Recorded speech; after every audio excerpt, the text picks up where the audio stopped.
Fala meninos, tudo bem com vocês? Espero que sim. Mais uma vez, vamos dar início então ao estudo do nosso segundo conteúdo, do PET, do segundo volume, que traz para nós, a partir desta semana, a importância da regionalização. Então é preciso que a gente conheça quais são os critérios, quais são os conceitos em torno desse costume, vamos assim dizer, de regionalizar, dessa necessidade de se regionalizar o espaço, certo? Então, a primeira coisa, a gente entende que a palavra regionalizar e a palavra região vem do latim regere, que significa reger, comandar.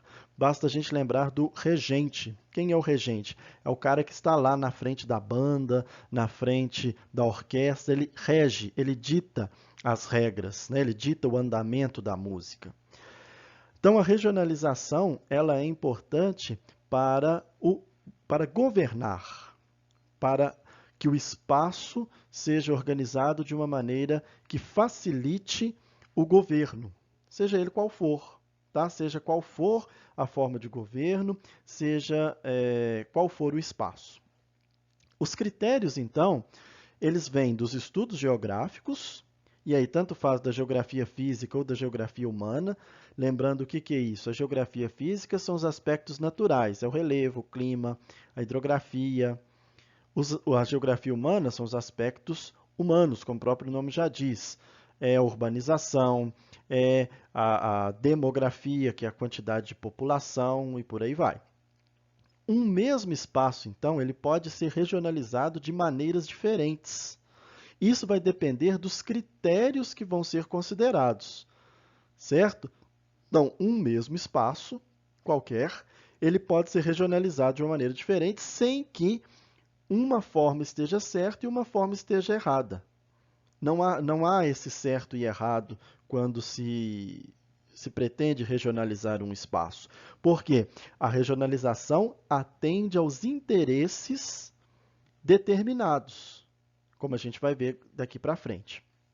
Em geral, então, uma região é uma porção do espaço com várias características semelhantes, sejam elas quais forem. Então, podem ser características naturais, podem ser características humanas. Pode ser só economia, pode ser só relevo, ou pode se juntar as duas coisas. Pode se juntar critérios econômicos com critérios naturais, por exemplo. Então, à medida que eu vou acrescentando critérios, que eu vou acrescentando características, a minha regionalização vai sendo transformada, certo? Então, vamos ver um pouco na prática. Nós temos aqui um esquema da nossa escola. Basicamente, a nossa escola ela é organizada dessa maneira. Olha, nós temos o espaço ali da entrada, onde vocês chegam e onde vocês saem. Passamos em frente à sala ali da direção, da secretaria, da orientação pedagógica, dois corredores de salas de aula, né, que são dos dois lados. Então, olha, salas de aula de um lado, salas de aula do outro. Aí nós temos o refeitório, nós temos a sala dos professores, o pátio e a quadra aqui no centro, além de outros espaços. Isso é uma forma de regionalizar? Depende. Se eu quiser que os meus critérios sejam simplesmente paredes, por exemplo, eu posso regionalizar dessa forma. Onde tem parede, eu criei uma unidade de regionalização. Mas, se eu quiser acrescentar outros critérios, vamos pensar. Eu posso querer, por exemplo, separar isso aí simplesmente onde estão as salas de aula.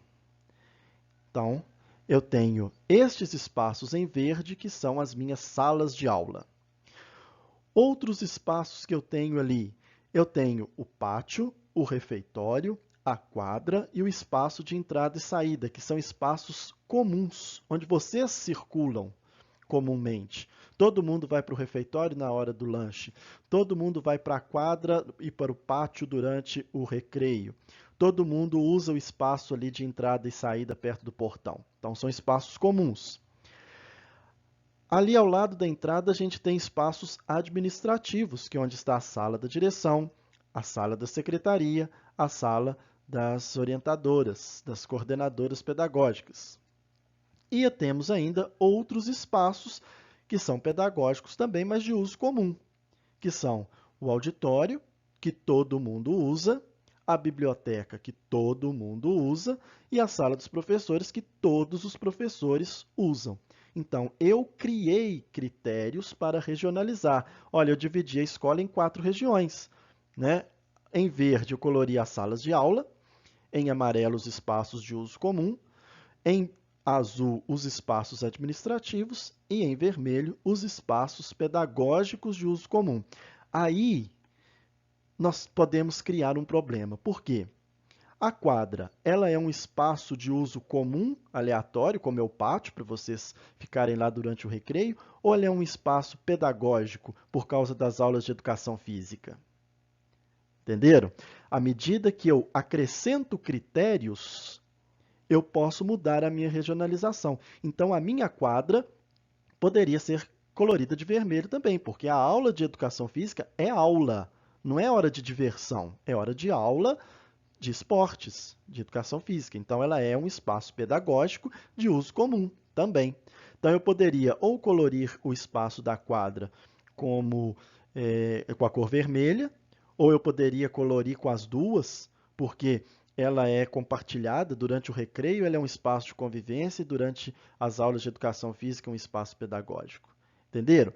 Isso eu fiz propositalmente para vocês verem que à medida que eu acrescento critérios, eu vou mudando a minha forma de regionalizar o mesmo espaço. Por quê? Isso depende dos critérios colocados, certo? Então, mais ainda na prática. Todo mundo já viu esse mapa, certo? 5 regiões brasileiras: região norte, região nordeste, região centro-oeste, região sudeste, região sul. É o mapa mais comum da regionalização do Brasil.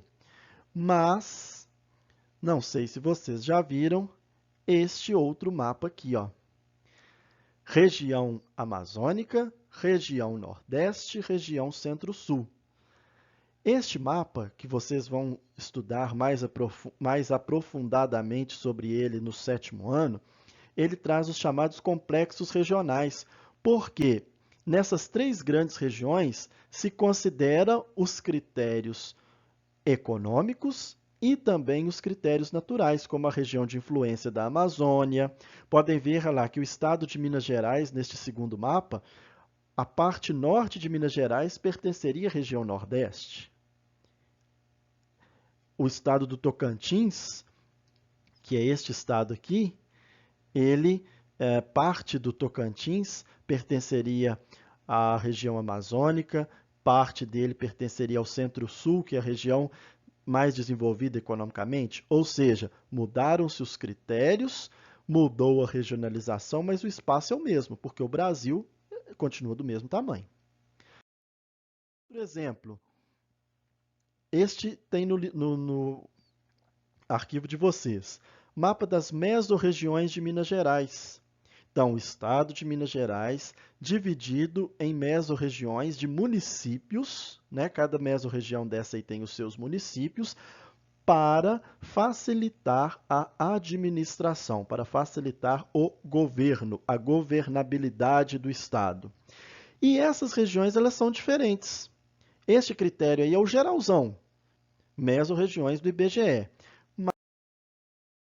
Olha só, aí mais uma vez, né, as mesorregiões, só para vocês verem. Olha lá no topo, a gente tem o mapa do Brasil. Dentro do Brasil, nós temos o mapa de Minas, que não deixa de ser um pedaço do Brasil, portanto, uma região. Dentro do estado de Minas, a gente ainda o dividiu em várias 12 mesorregiões, por critérios, de novo repito, administrativos. Então, aí agora mais uma vez, só para vocês verem como que pode haver essa mudança nos critérios e como que esses critérios alteram a forma de regionalização. Esse mapa que a gente está vendo, talvez vocês já tenham visto nos jornais, nos sites de notícia, são as regiões de saúde de Minas Gerais. Então, quais são os critérios? Exclusivamente saúde.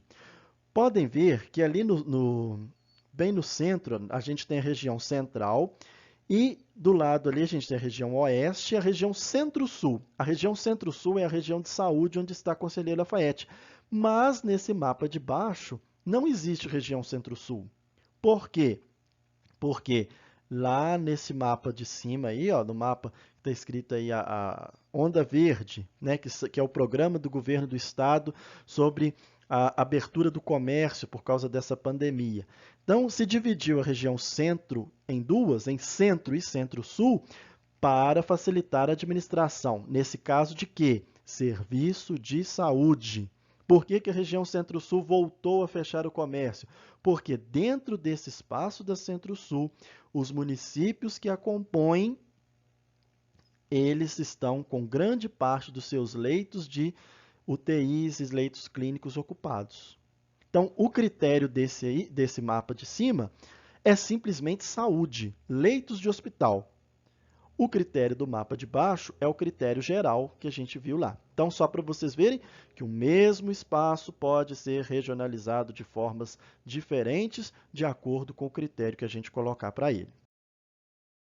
Então, meninos, era isso aí que a gente tinha para ver. Valeu demais pela atenção de vocês e até a próxima.